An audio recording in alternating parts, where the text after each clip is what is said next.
കഴിഞ്ഞ വർഷം മലയാള സിനിമയെ സംബന്ധിച്ചിടത്തോളം വലിയ നഷ്ടക്കണക്കുകളുടെ വർഷമായിരുന്നു. മലയാള സിനിമയുടെ നഷ്ടങ്ങളുടെ കണക്ക് നിരത്തി നിർമ്മാതാക്കളും എത്തിയിരുന്നു. മൊത്തം 300 കോടിയുടെ നഷ്ടമാണ് ഉണ്ടായതെന്ന് സംഘടന പറയുകയും ചെയ്തു. റിലീസ് ചെയ്ത 212 ചിത്രങ്ങളിൽ തുച്ഛമായ ചിത്രങ്ങൾ മാത്രമാണ് സൂപ്പർ ഹിറ്റ് ആയത്. മുടക്കു മുതൽ തിരിച്ചു കിട്ടിയത് 20 ചിത്രങ്ങൾക്ക് മാത്രമാണെന്നും പ്രൊഡ്യൂസേഴ്സ് അസോസിയേഷൻ അറിയിച്ചിരുന്നു. അതിൽ തന്നെ ഹിറ്റ് എന്ന് പറയാൻ സാധിച്ച മലയാള സിനിമകൾ രോമാഞ്ചം, സ്ഫടികം 4K, 2018, Madhura Manohara Moham, voice of Sathyanathan, RTX, Kannur squad, Garudan, Falimy, Kaathal the core, നേര് എന്നീ ചിത്രങ്ങൾ മാത്രമാണ്. ഇതിൽ തന്നെ ഈ വർഷം ഒരു ഇൻഡസ്ട്രി ഹിറ്റ് സംഭവിച്ചു എന്നതാണ് മറ്റൊരു ആകർഷകമായ സംഭവം. 2018 എവരിവൺ ഹീസ് എ ഹീറോ എന്ന ചിത്രം 175.50 കോടി നേടി മലയാളത്തിൽ ഇൻഡസ്ട്രി ഹിറ്റ് ആകുകയും ചെയ്തു. ഏറ്റവും കൂടുതൽ കളക്ഷൻ വാരിയ ചിത്രമായി 2012 ചിത്രം മാറി. ഈ ലിസ്റ്റിൽ തന്നെ ബ്ലോക്ക് ബസ്റ്ററുകളും സൂപ്പർ ഹിറ്റുകളും ഹിറ്റുകളും ആവറേജ് ഹിറ്റുകളും ഒക്കെ നേടുകയുണ്ടായി. അങ്ങനെ ഒരു ലിസ്റ്റ് എടുത്താൽ മലയാള സിനിമയിൽ ഏതൊക്കെ സിനിമകൾ ഭേദപ്പെട്ട രീതിയിൽ ബോക്സ് ഓഫീസിൽ ഒരു വെർഡിക്റ്റ് ഉണ്ടാക്കി എന്നത് നോക്കിക്കാണേണ്ടതാണ്. 2022 റിലീസായെങ്കിലും 2023 തിയേറ്ററുകളിൽ എത്തിയ ചിത്രമാണ് നൻപകൽ നേരത്ത് മയക്കം. വേൾഡ് വൈഡ് ബോക്സ് ഓഫീസിൽ നിന്നും 9.65 കോടി നേടി. ബജറ്റ് വളരെ കുറവായതുകൊണ്ട് തന്നെ ഒരു ആവറേജ് ഹിറ്റ് അടിക്കാൻ നൻപകൽ നേരത്ത് മയക്കം എന്ന ചിത്രത്തിന് സാധിച്ചു. 2021 റിലീസായ മറ്റൊരു ചിത്രമാണ് രോമാഞ്ചം. ഏറ്റവും ചെറിയ ബജറ്റിൽ എത്തിയ ചിത്രമെന്ന് വിശേഷിപ്പിക്കാവുന്ന രോമാഞ്ചം എന്നാൽ ബോക്സ് ഓഫീസിൽ ഞെട്ടിക്കുന്ന കളക്ഷനാണ് സ്വന്തമാക്കിയത്. വേൾഡ് വൈഡ് ബോക്സ് ഓഫീസിൽ നിന്നും 69.63 കോടിയാണ് ഈ ചിത്രം സ്വന്തമാക്കിയത്. കേരള ബോക്സ് ഓഫീസിൽ 42.15 കോടി നേടി വലിയൊരു ഹിറ്റ് ചാർട്ടിൽ എത്താൻ പറ്റി. ബ്ലോക്ക് ബസ്റ്റർ ആയിരുന്നു ഇതിന്റെ വെർഡിക്റ്റ്. മോഹൻലാലിന്റെ എക്കാലത്തെയും ഗംഭീര ചിത്രമായ സ്ഫടികം എന്ന ചിത്രം റീമാസ്റ്റർ ചെയ്ത് 4K വെർഷനിൽ തിയേറ്ററുകളിൽ എത്തുകയുണ്ടായി. അതൊരു വലിയ കൗതുകമായിരുന്നു. പക്ഷെ ഒരു പഴയകാല ചിത്രം തിയേറ്ററിൽ എത്തിയിട്ട് എന്ത് കാണിക്കാനാണെന്ന് ചോദിച്ചവർക്ക് മുന്നിലേക്ക് ഈ ചിത്രത്തിന്റെ വിജയമായിരുന്നു പിന്നീട് കാണാൻ സാധിച്ചത്. ഈ ചിത്രം വേൾഡ് വൈഡ് ബോക്സ് ഓഫീസിൽ നിന്നും 4.94 കോടിയാണ് നേടുകയുണ്ടായത്. കേരളത്തിൽ നിന്നും 3.15 കോടി സ്വന്തമാക്കിയ ഈ ചിത്രം ബോക്സ് ഓഫീസിൽ ഹിറ്റ് അടിക്കുകയും ചെയ്തു. പിന്നെ തിയേറ്ററിലേക്ക് എത്തിയ ചിത്രമായിരുന്നു പ്രണയവിലാസം എന്ന ചിത്രം. അർജുൻ അശോകൻ നായകനായി എത്തിയ ഈ ചിത്രം മിക്സഡ് റെസ്പോൺസ് കിട്ടിയെങ്കിലും ഒരു ആവറേജ് ഹിറ്റ് അടിക്കാൻ സാധിച്ചു. വേൾഡ് വൈഡ് ബോക്സ് ഓഫീസിൽ നിന്നും 2.80 കോടിയാണ് ഈ ചിത്രം സ്വന്തമാക്കിയത്. ബോക്സ് ഓഫീസിൽ ആവറേജ് ഹിറ്റ് അടിക്കാൻ സാധിച്ചു എന്നാണ് ബോക്സ് ഓഫീസ് റിപ്പോർട്ടുകൾ സൂചിപ്പിക്കുന്നതും. 2023 മദനോത്സവം എന്ന് പറയുന്ന ഒരു ചിത്രം കൂടി എത്തി. സുരാജ് വഞ്ഞാറമ്മൂട് നായകനായി ഒരു വലിയ കാസ്റ്റിൽ എത്തിയ ചിത്രം. ഒരു പോസിറ്റീവ് റെസ്പോൺസ് കിട്ടിയ ചിത്രം ബോക്സ് ഓഫീസിൽ ആവറേജ് ഹിറ്റ് അടിക്കുകയുണ്ടായി എന്നതും കൗതുകമാണ്. ഏതാണ്ട് വേൾഡ് വൈഡ് ബോക്സ് ഓഫീസിൽ 5.46 കോടി നേടിയ ഈ ചിത്രം കേരള ബോക്സ് ഓഫീസിൽ 4.58 കോടി നേടുകയുണ്ടായി. ബോക്സ് ഓഫീസ് വെർഡിക്റ്റിൽ ആവറേജ് ഹിറ്റ് അടിച്ചു എന്നാണ് റിപ്പോർട്ടുകൾ സൂചിപ്പിക്കുന്നത്. ഫഹദ് ഫാസിലിന്റേതായി മോളിവുഡിൽ 2023 റിലീസ് ചെയ്ത ഒരു മേജർ റിലീസായിരുന്നു പാച്ചും അത്ഭുത വിളക്കും. പോസിറ്റീവ് റെസ്പോൺസ് കിട്ടിയ ഈ ചിത്രം വേൾഡ് വൈഡ് ബോക്സ് ഓഫീസിൽ 17 കോടി നേടുകയുണ്ടായി. 11.70 കോടിയാണ് കേരള ബോക്സ് ഓഫീസിൽ നിന്നും ഈ ചിത്രം നേടിയെടുത്തത്. ബോക്സ് ഓഫീസ് റിപ്പോർട്ടിൽ ആവറേജ് ഹിറ്റ് നേടി എന്നാണ് ഈ ചിത്രവുമായി ബന്ധപ്പെട്ട് വരുന്ന റിപ്പോർട്ടുകളും. മോളിവുഡ് ബോക്സ് ഓഫീസിന് അഭിമാനമായി മാറിയ ഒരു സിനിമയായിരുന്നു 2018 എന്ന ചിത്രം. 18 കോടിയുടെ ബജറ്റിലാണ് ഈ ചിത്രം തിയേറ്ററുകളിൽ എത്തിയത്. എങ്ങും പോസിറ്റീവ് റെസ്പോൺസ് ലഭിക്കുകയും ചെയ്തു. കേരള ബോക്സ് ഓഫീസിൽ 89.40 കോടി നേടി ഇൻഡസ്ട്രി ഹിറ്റ് ആയ ചിത്രമായി മാറി. കേരള ബോക്സ് ഓഫീസിൽ ഏറ്റവും വലിയ കളക്ഷൻ നേടിയ ചിത്രമായി ഇത് മാറുകയും ചെയ്തു. ഓവർസീസിൽ 67.80 നേടിയ ഈ ചിത്രം റെസ്റ്റ് ഓഫ് ഇന്ത്യയിൽ 9.50 നേടി. തെലുങ്ക് വെർഷനിൽ 8.20, തമിഴിൽ 35 ലക്ഷവും ഹിന്ദിയിൽ 25 ലക്ഷവും അങ്ങനെ വേൾഡ് വൈഡിൽ 175.50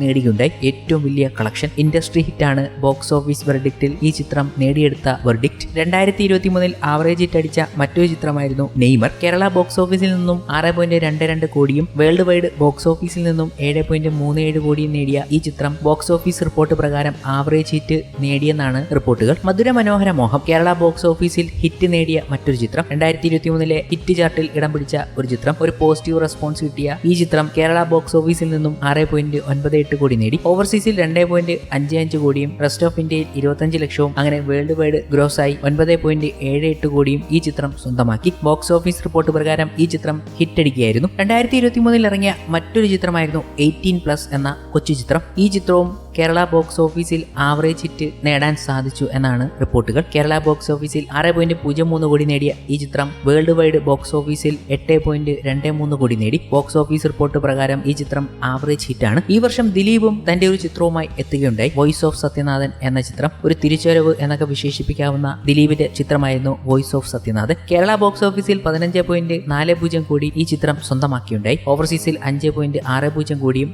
റെസ്റ്റ് ഓഫ് ഇന്ത്യയിൽ 90 ലക്ഷവും അങ്ങനെ വേൾഡ് വൈഡ് ബോക്സ് ഓഫീസിൽ 21.90 കോടി നേടി. ബോക്സ് ഓഫീസ് റിപ്പോർട്ട് പ്രകാരം ഹിറ്റടിച്ച ചിത്രമാണ്. പിന്നീടാണ് മറ്റൊരു ഗംഭീര ചിത്രം മോളിവുഡിൽ എത്തിയത്. RDX റോബർട്ട് ഡോണി സേവിയർ എന്ന ഗംഭീര ചിത്രം. 20 കോടിയുടെ ബജറ്റിലെത്തിയ എത്തിയ ചിത്രം കേരള ബോക്സ് ഓഫീസിൽ നിന്നും 52.50 കോടി നേടി. ഓവർസീസിൽ 28.70 കോടിയും റെസ്റ്റ് ഓഫ് ഇന്ത്യയിൽ 3.35 കോടിയും അങ്ങനെ വേൾഡ് വൈഡ് ബോക്സ് ഓഫീസിൽ 84.55 കോടി നേടിയ ഈ ചിത്രം ബോക്സ് ഓഫീസ് റിപ്പോർട്ട് പ്രകാരം ബ്ലോക്ക് ബസ്റ്റർ ആയ ചിത്രമാണ്. പിന്നീടാണ് മമ്മൂട്ടിയുടെ ഗംഭീര വരവ് മോളിവുഡിൽ സംഭവിച്ചത്. 2021 ഗംഭീര റിലീസുകളിൽ ഒന്നാണ് കണ്ണൂർ സ്ക്വാഡ്. 32 കോടിയുടെ ബജറ്റ്. കേരള ബോക്സ് ഓഫീസിൽ 41.80 കോടി നേടി. ഓവർസീസിൽ 34.35 കോടിയും റെസ്റ്റ് ഓഫ് ഇന്ത്യയിൽ 5.85 കോടിയും വേൾഡ് വൈഡ് ബോക്സ് ഓഫീസിൽ 82.00 കോടിയും നേടിയ ഈ ചിത്രം ബോക്സ് ഓഫീസ് റിപ്പോർട്ട് പ്രകാരം ബ്ലോക്ക് ബസ്റ്റർ അടിച്ച ചിത്രമാണ്. 2023 സുരേഷ് ഗോപിയും തന്റെ ഒരു ചിത്രവുമായി വന്നു. ഗംഭീര ചിത്രം എന്ന് തന്നെ വിശേഷിപ്പിക്കാം ഈ ഗരുഡന്. 12 കോടി ബജറ്റിലാണ് ഈ ചിത്രം എത്തിയത്. പോസിറ്റീവ് റെസ്പോൺസ് കിട്ടിയ ഈ ചിത്രം കേരള ബോക്സ് ഓഫീസിൽ 16.40 കോടി നേടി. ഓവർസീസിൽ 9.50 കോടിയും റെസ്റ്റ് ഓഫ് ഇന്ത്യയിൽ 1.20 കോടിയും അങ്ങനെ വേൾഡ് വൈഡ് ബോക്സ് ഓഫീസിൽ 27.10 കോടി നേടിയ ഈ ചിത്രം ബോക്സ് ഓഫീസ് റിപ്പോർട്ട് പ്രകാരം ഹിറ്റടിച്ച ചിത്രമാണ്. ഈ വർഷം ബേസിലേതായി എത്തിയ ചിത്രമാണ്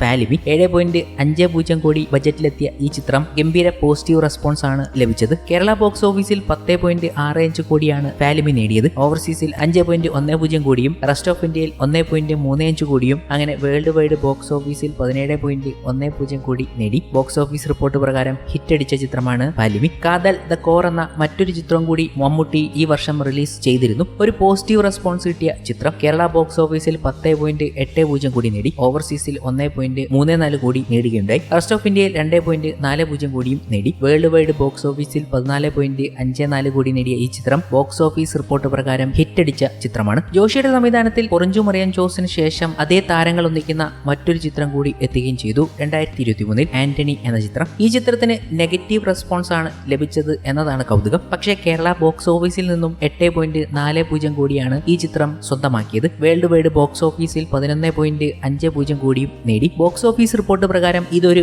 ആവറേജ് ഹിറ്റടിച്ച ചിത്രമായി മാറുകയായിരുന്നു. ജോഷി എന്ന സംവിധായകന്റെ ഒരു സിനിമ എന്ന രീതിയിൽ തന്നെയാണ് ഈ ചിത്രത്തിന് ഈ ഒരു ലെവലിൽ കളക്ഷൻ നേടാൻ സാധിച്ചത് എന്ന് പിന്നീട് പല റിപ്പോർട്ടുകളും വരികയും ചെയ്തിരുന്നു. അവസാനം കേരള ബോക്സ് ഓഫീസിൽ 2023 റിലീസ് ചെയ്ത ചിത്രമാണ് മോഹൻലാലിന്റെ നേര്. മോഹൻലാലിന്റെ ഒരു തിരിച്ചറിവ് എന്ന് വിശേഷിപ്പിക്കാൻ പറ്റുന്ന ചിത്രമാണ് നേര്. ബോക്സ് ഓഫീസിലേക്കുള്ള തിരിച്ചുവരവ്. 18 കോടിയുടെ ബജറ്റിലെത്തിയ ചിത്രം. ഗംഭീര പോസിറ്റീവ് റെസ്പോൺസ് കിട്ടിയ ചിത്രം. കേരള ബോക്സ് ഓഫീസിൽ ഇതുവരെ 44.69 കോടി നേടിയ ചിത്രം ഓവർസീസിൽ നിന്നും 31.60 കോടിയും റെസ്റ്റ് ഓഫ് ഇന്ത്യയിൽ നിന്നും 5.30 കോടിയും നേടിയ നേര് വേൾഡ് വൈഡ് ബോക്സ് ഓഫീസിൽ 81.59 കോടി നേടി എന്ന റിപ്പോർട്ടിലാണ് 18 ദിവസം കഴിഞ്ഞപ്പോൾ പുറത്തു വന്നത്. ഈ ചിത്രത്തിന്റെ റൺ ഇതുവരെയും അവസാനിച്ചിട്ടില്ല. ഇപ്പോഴത്തെ റിപ്പോർട്ട് പ്രകാരം തന്നെ ബോക്സ് ഓഫീസ് റിപ്പോർട്ടിൽ ബ്ലോക്ക് ബസ്റ്റർ അടിച്ച ചിത്രമായി മാറിക്കഴിഞ്ഞു നേര്. അങ്ങനെ തുച്ഛമായ ചില സിനിമകൾ മാത്രമാണ് 2023 ഹിറ്റും ആവറേജ് ഹിറ്റും സൂപ്പർ ഹിറ്റും ഒക്കെ ആയത്. അതിൽ തന്നെ എണ്ണം പറഞ്ഞ ബ്ലോക്ക് ബസ്റ്ററുകളെ സംഭവിച്ചിട്ടുള്ളൂ. അവസാന ഇറങ്ങിയ മോഹൻലാൽ ചിത്രവും ബ്ലോക്ക് ബസ്റ്ററായി എന്നത് ഒരു കൗതുകം തന്നെയാണ്.